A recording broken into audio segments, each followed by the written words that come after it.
Bethesda just released an update that fixes many things in Fallout 76. In this episode, we are going to talk about those fixes, and later we are going to talk about the impending shutdown of the Bethesda Launcher, as we also got an update on that. This update did a lot of things. First, it was laying the groundwork for the next big update titled Test Your Metal, but for the most part, this update fixes bugs in the game. For camps, an exploit was fixed that allowed cheaters to place NPCs in the game world. This one is huge because it can cause so many problems, the least of which is server instability. Several camp objects also got fixed, so they are working properly now. The challenge for completing different daily quests was reduced from 23 to 22, allowing it to be completed now. Melee VATS attacks while in third person no longer causes the game to crash to a black screen. An issue that caused enemies to become frozen or unresponsive was also fixed. Fixes were put in place for joining public events. Sometimes players would not be able to join public events even walking into the area. Now that works properly. Several weapon fixes were made as well, and this one kind of is an issue. At the time of recording this episode, those of you who have legacy explosive energy weapons may have seen that they are working quite well. Better than they should, in fact. This update unintentionally broke these weapons, causing them to do far more damage than they should be able to do.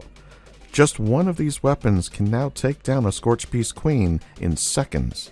This is a problem because it creates a negative experience for other players who want to participate in public events like Scorched Earth, but because of this issue, may not be able to join fast enough to get the rewards.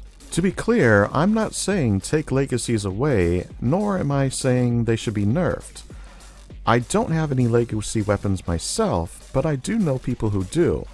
There is an inherent problem with legacy weapons, and I don't know what the fair answer is.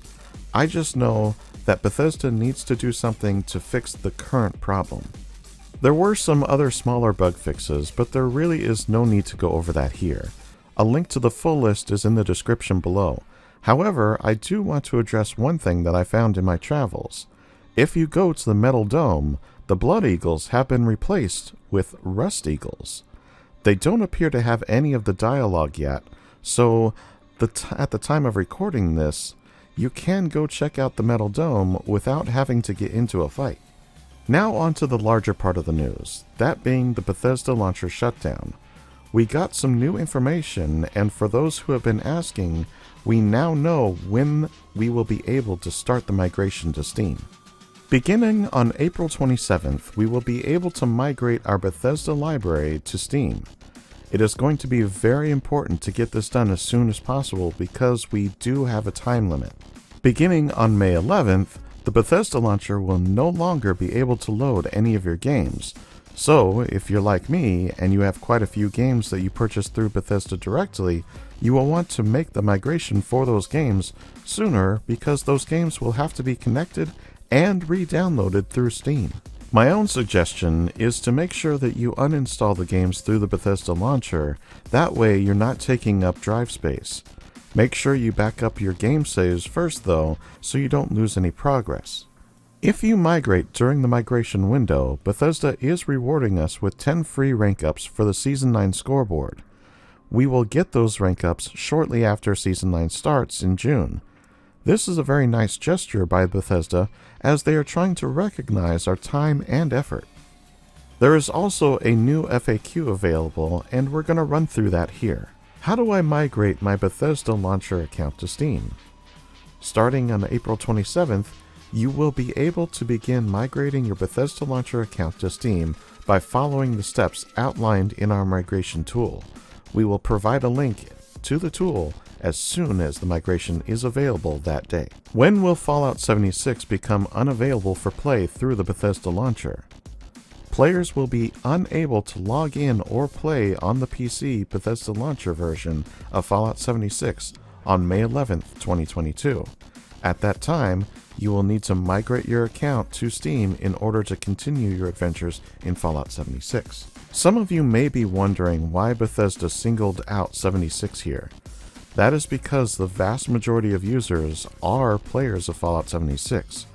Don't be confused by this, because it does mean that your other games will not be playable either if you have them through the launcher. Moving on to the next question. When will real money transactions be disabled for the Bethesda Launcher version of Fallout 76? On April 27th, we will disable real money transactions on the PC Bethesda Launcher version of the game, which includes purchasing atoms and renewing Fallout First memberships. However, you can continue to spend any atoms that already exist on your account until we disable logins in May.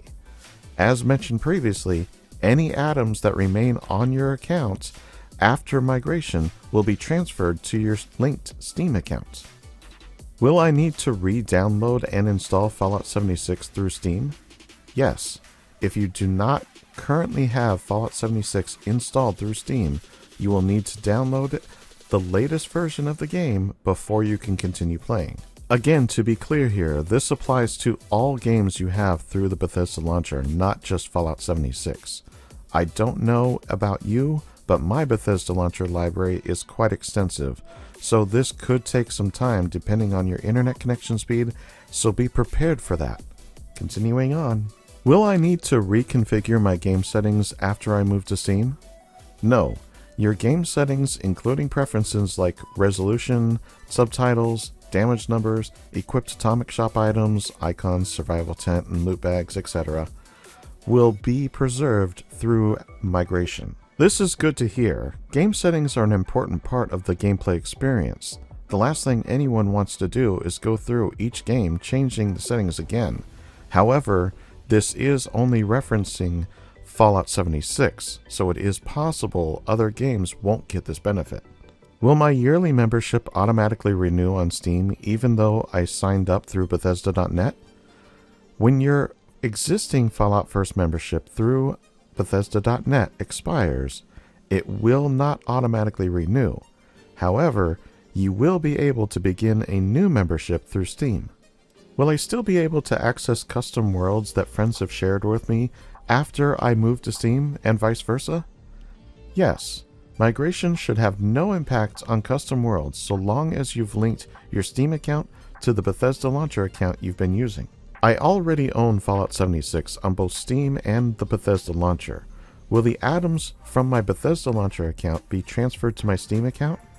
Yes, so long as your Bethesda Launcher account is linked to the Steam account on which you own Fallout 76. Your Bethesda.net wallet, including your atoms balance, will transfer over to Steam once you have completed the migration process. I already own Fallout 76 on Steam with a different account name and different characters. What should I do? We recommend that you create a new Steam account, link it to the Bethesda.net account you use with the Bethesda.net launcher, and then proceed with the migration. This one is a big deal. It implies that if you link your account to a Steam account with characters that are not on the Bethesda Launcher side, it would overwrite them. This means that you could lose characters and anything they had, so be very careful during the migration process if you are one of these people. What can I do if I accidentally link the wrong account? Prior to migrating, you will be able to unlink your Steam account from your Bethesda.net account a limited number of times, so that you can relink the correct one. If you realize after migrating that you linked the wrong account, our customer support team will be happy to assist you. I am linking the support link in the description below. It is not clear in this answer as to whether or not your Steam account progress would be able to be recovered, so again, be very careful during migration. Will I be able to run multiple instances of Fallout 76 client through Steam at once? We do not officially support running multiple copies of the Fallout 76 game client simultaneously. While Bethesda does not support this, it has been proven to work by others within the community. I don't support it myself as I view this as a form of cheating, but I do understand why some would want to do so. That said, it is possible, just not supported. How will Steam achievements for Fallout 76 work after I've switched from the Bethesda.net launcher? Some achievements, like those for discovering locations or earning 10,000 caps, will trigger automatically. However, many achievements for content you've already completed, such as quest-based achievements, will require you to replay the content using a different character. This is to be expected since achievements operate independently from the game service, so many of them won't trigger unless the requirements are met during gameplay on Steam. So that just means you have to do things again. This is not a problem for most of us since that's part of the fun. I purchased a cosmetic bundle through the Atomic Shop via the Bethesda Launcher. Steam says I don't own it. Do I have to purchase it again? No. You will retain access to all of your games and in-game items, whether or not they appear in your Steam library. It sounds like this part could get confusing since the way it is worded indicates that some things will not show as owned in Steam even though it actually is. I hope this gets fixed because it could cause people to spend money that was not needed to be spent. Will Fallout First and Atoms still be available to purchase through the Bethesda.net website? No, starting on April 27th, we will cease all sales of game products on the Bethesda.net website. Most of the FAQs here are pretty standard and did not need any deeper explanation. Those that did, I did my best to explain it. With all of that being said, the migration process can get a bit muddy, so be careful and pay close attention when migrating so that you don't run into any problems. Now that we have gotten all of this out of the way, I want to hear from you. What are your thoughts on the migration? Sound off in the comments below. If you enjoyed this episode, give a like, subscribe if you still haven't, and share this with your friends. It really helps the channel, and I appreciate you all. As always, I'm just glad you stopped by, and I'll see you in the next one.